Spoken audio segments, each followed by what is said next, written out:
Hello guys, मैं आपको पढ़ा रही थी एसएसटी और टेट एग्ज़ाम के लिए।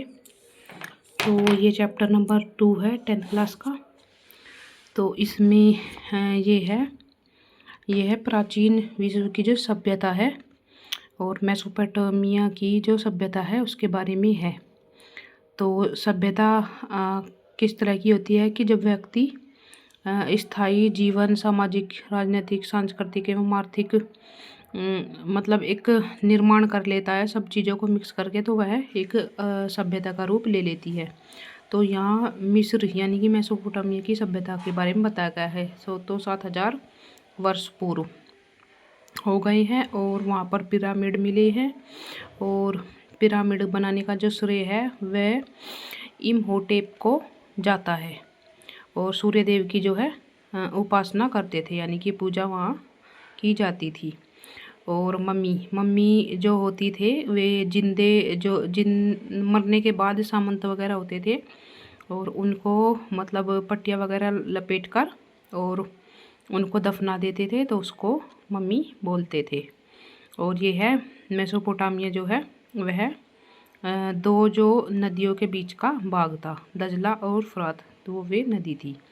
और सिकंदर ने 336 ईस्वी पूर्व में अपने पिता का वध कर दिया था, यानी उनको मार दिया था और मकदूनिया जो है शासक वहाँ का बन गया था।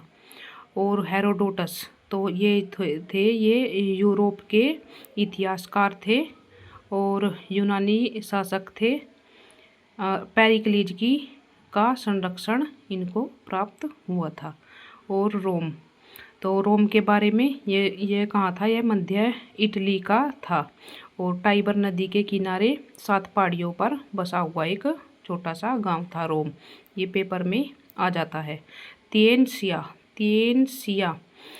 जो चीनी लोग थे पुराने समय में, और मतलब उनकी एक जाति थी और इसको मतलब एक जाति के रूप में वे मानते थे। और स्वर्ण के नीचे स्थित राज्य तिएनसिया मानते थे, स्वर्ग के जो नीचे का राज्य था उसको। और कन्फ्यूशियस और लाओत्से तो ये चीन के प्रमुख दार्शनिक थे। चीनी लोग इनको कुंगजू कहते थे। और माया सभ्यता भी उस टाइम पे थी। तो ये उत्तरी अमेरिका महाद्वीप में दक्षिण में 500 ईस्वी पूर्व से 1000 ईसा पूर्व के बीच में मतलब फली फूलित हुई थी। और इस सभ्यता को मतलब माया सभ्यता कहा गया था। तो और भी कुछ बातें दी गई हैं कि यहाँ से मतलब मिस्र से क्या पुरातात्विक साधन प्राप्त हुए हैं। तो यहाँ समाधियाँ, मंदिर और मतलब रोसेटा वगैरह, पिरामिड, भित्ति चित्र ये प्राप्त हुए हैं। और साहित्य के साधन भी ये प्राप्त हुए हैं। हेरोडोटस, मैनेथो और डायोडोटस, इसमें मेनली हेरोडोटस जो है, हेरोडोटस उस चीज़ को मतलब खोजने वाले हैं। और आधुनिक जो साधन है J.R. ब्रेस्टेट व एडोल्फ इरमान की पुस्तकें आधुनिक साधन के बारे में बताती है, इन 2 राइटरों की पुस्तकें। और ये मतलब यहाँ पर दिखाया गया है, इनका समय सीमा थी प्राचीन यानी पिरामिड का युग जो था पिरामिड का वो था 3400 ईसा पूर्व से 2160 ईसा पूर्व। और जो सामंतवादी यानी कि मध्यकाल बोला जाता था तो वह 2160 से 1580 ईस्वी पूर्व था। और जब जो नवीन काल था यानी कि साम्राज्यवादी युग था वह 1580 पूर्व से 650 ईस्वी पूर्व था।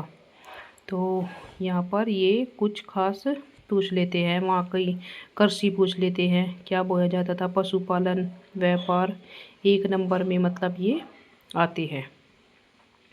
इस तरह से ये भी आ जाता है, जैसे वजीर किस तरह का काम करता था, फराओ किसे कहते थे। इस तरह के क्वेश्चन आंसर टेट वगैरह में और टीचिंग के एग्ज़ाम में आते हैं। और अगर आपको मेरा वीडियो बनाने का तरीका अच्छा लगता है तो आप कमेंट करके ज़रूर बताया करो। Thank you guys.